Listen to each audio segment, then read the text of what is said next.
maging Pangulo. Ako si Sara Duterte. Tatakbo bilang Pangulo ng Pilipinas. Daming ambisyon. Sobrang daming ambisyon ng mga politiko dito sa bayan nito. Yan ho ang number one na sumisip. Wala pa kayong mga nagagawa. Tama po. Kurik ka dyan, Padilla. Wala pang nagagawa si Sara Duterte. Ang nagawa lang ni Sara ay magnakaw sa kaban ng bayan. Yan po ang katotohanan. Dahil ni isa po, wala siyang malinaw na paliwanag sa taong bayan kung paano ginastos ang 125 million in just 11 days. Mga kababayan, panoorin natin kung gaano po kagalit na galit si Robin Padilla kay Sara Duterte. Simpleng parinig lang. Sinabi ni Robin Padilla, kayong mga politiko na kayo, tigilan na ninyo ang sobrang pag-aambisyon sa 2028. Sino ba ang maagang nag-declare na tatakbo sa 2028? Hindi po si Pangulong Bongbong Marcos, kung hindi si Inday Sayad o si Sara Duterte, mga kababayan ko. Kaya itong si Robin Padilla, sa kanyang pahayag noon sa SMN ay galit na galit po siya.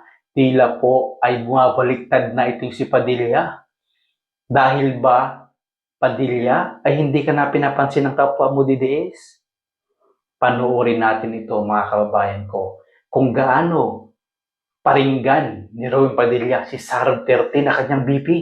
Panoorin natin, mga kababayan. Yung sobrang daming ambisyon. Sobrang daming ambisyon ng mga politiko dito sa bayan nito. Yan ho ang number one na sumisip. Sino ba ang nag-ambisyon na yun? Huwag mong sabihin si Bongbong Marcos, no? Niwala sa kaalyado ni Bongbong Marcos, nag-declare na tatakbo. Kasi masyado pang maaga. Ang ginagawa nila ngayon, puro trabaho. Baka hindi mo alam. Baka nang bulag-bulagan ka. Sa mga sinasabi mo, si Sara Duterte ang tinatamaan. Sa ating bayan, yung ambisyon. Wala pa kayong mga nagagawa. Tama po. Kurik ka dyan, Padilla. Wala pang nagagawa si Sara Duterte. Ang nagawa lang ni Sara ay magnakaw sa kaban ng bayan. Yan po ang katotohanan. Dahil ni isa po, wala siyang malinaw na paliwanag sa taong bayan kung paano ginastos ang 125 million in just 11 days. Robin Padilla, isa ka rin po sa tinamaan sa iyong mga salita. Ilang taon ka na sa Senado? Nasaan po ang inyong project? Nasaan po, Robin Padilla, ang pinangako mo sa taong bayan na may batas kang gagawin pero wala ka pong naipasa? Wala ka pong naisumite sa Senado? Wala pa yung pangakong natupad mo noong panahon ng kampanya. Parang Robin Padilla, kinakausap mo at kinakalaban mo ang sarili mo. Tulog ka ba? O sadyang lutang ka lang? O sadyang nagmamaang-maangan ka lang? No? Alam namin mga Pilipino na wala kang ginawa dyan sa Senado kundi magbukbang ng pagkain. At kami mga Pilipino ang nagpapasahod sa inyo dyan. No? Huwag mong sabihin ang Pangulong Administrasyong Marcos ang pinaparinggan mo. Pero sarili mo lang din ang pinaparinggan mo at si Inday Sara Duterte. Yan ang totoo. Hindi po kami bulag na mga taong bayan para hindi yan maintindihan at para hindi maisip yan. Mga lokal ninyo, sa paggawa ng batas, yung iba, ano ba ang mga napatunayan na mga batas nyo nang ginawa at gusto nyo? Ano ba ang batas na napatunayan nyo daw, sabi ni Padilla? O ikaw, Roy Padilla, ibabalik ko ang tanong sa'yo. Ano na ba ang batas na nagawa mo? Ano na bang trabahong napatunayan mo? Di ba wala? Di ba puro ka lang papugi dyan sa Senado? Puro ka lang pagkain sa Senado? Wala ka namang ginawa dyan? Ni sa flood control nga, sa issue ng flood control, hindi ka nga lumaban eh. Ni sa issue ni Sara Duterte sa kanyang pagnanakaw, hindi ka nga lumaban. Di ba? Pinagtanggol mo pa si Sara Duterte na magnanakaw sa kaban ng bayan, na wala namang ginawa, kundi magnakaw lang ng kaban ng bayan, pondo ng bayan, pera ng bayan. Wala namang project na na natapos si Sara Duterte, lalo na ikaw na senador dyan. Wala kang ginawa, wala kang proyektong ginawa, wala kang batas na nagawa, Robin Padilla. Yan ang tanong namin. Ano bang nagawa mo bilang senador ng Senado? Nung maging Pangulo, Ako si Sara Duterte. Tatakbo bilang Pangulo ng Pilipinas. Diba? O di ba mga kababayan ko? Si Sara Duterte po ang pinaparinggan nito ni Ruben Padilla sa kanyang statement, di ba mga kababayan ko?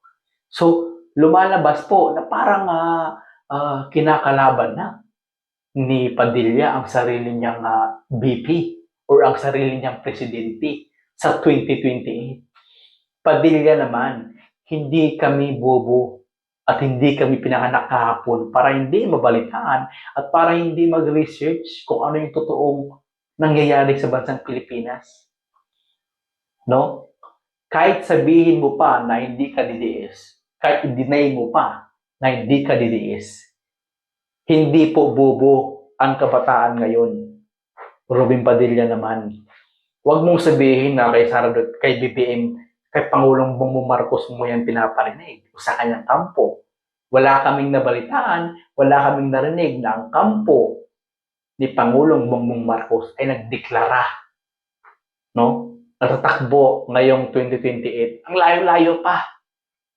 2 taon pa mahigit, magtrabaho ka muna, Padilla. Sabihin mo ka, Sara Duterte, na, Indelos tayo, magtrabaho ka muna. Gumawa ka muna ng batas, gumawa ka ng project. Para mapakinabangan ka naman, wala kang silbing BP. Dapat yan ang sinasabi mo, Robin Padilla. Walang silbi talaga si Sara Duterte. No? Tama din yan sa point po na yan na maaga kayo nagdeklara bala tatakbo sa 28. No? Tila na buhusan ng malamig o mainit na tubig si Sara Duterte sinabi mo. No? Kasi wala namang ginawang maayos, matino si Sara Duterte. Kundi siraan ng Pangulong Bongbong Marcos, siraan ng Pangulo, magkalat ng fake news, magbalita ng fake news, siraan ng Pilipinas, magnakaw sa kaban ng bayan, milyon-milyong confidential funds, at nagtatago sa mga hearing, hindi umaharap sa taong bayan, hindi mahal ang taong bayan na mahihirap, walang batas na nagawa, nag-resign sa posisyon bilang deputy secretary, nagtago siya kasi nakapagnakaw na siya ng milyon, kaya nag-resign na si Inday Sara. No? Kaya kaming mga taong bayan, mapagtagpi-tagpi namin lahat yan. Yung pattern ng mga Duterte. Pagtapos nilang mabuko, magtatago sila, magpa-press con sila sa sariling media nila para siraan si Marcos. Grabe ka naman, Sara Duterte. Wala ka na nga pakinabang bilang BP, naninira ka pa sa administrasyon. Kung ayaw mong tumulong, manahimik ka na lang sana. At harapin mo yung mga kaso mo ng pandarambong pagnanakaw sa taong bayan. Humarap ka kung totoong wala kang ginawa. Kung totoong wala kang ninakaw na maski piso sa taong bayan, humarap ka, Sara Duterte. Napakasimple lang yan. Akala ko ba matapang ka? Bakit nagtatago ka ngayon? Ba't takot ka humarap? Ba't takot ka sagutin? Partida, may 16 na abogado ka pa. Pero yung mga abogado may mismo, mga bobo rin. Hindi rin humaharap sa kamera. Mga bobo rin, mga nonsense yung mga pinasa rin yung explanation kung bakit ka nagnakaw. Sara Duterte naman. No? Explain mo kasi ng maayos kung bakit ka nagnakaw. No? Siguro maintindihan ng mga Pilipino yan kasi kami nagpapasahod. Magsuri ka na lang kung bakit ka nagnakaw, kung bakit mo nagawang nakawin ang milyon-milyon, baka naghihirap na kayo. No? Kasi yung shabu sa Davao, hindi pa rin makakalusot yan dahil unti-unti nang nabibisto at nahuhuli na yung shabu sa Davao. No? Robin Padilla, balik tayo kay Robin Padilla. Robin Padilla, siguro naman hindi ka naman siguro 100% na ganun kabobo. Siguro mga 30% may utak ka naman, Padilla. No?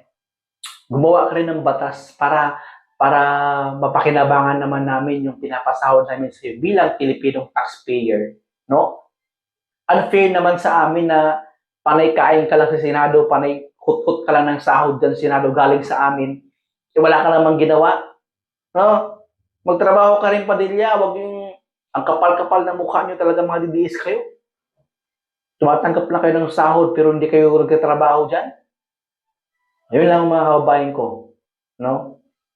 Nasabi ko sa mga DDS, good luck sa 2028.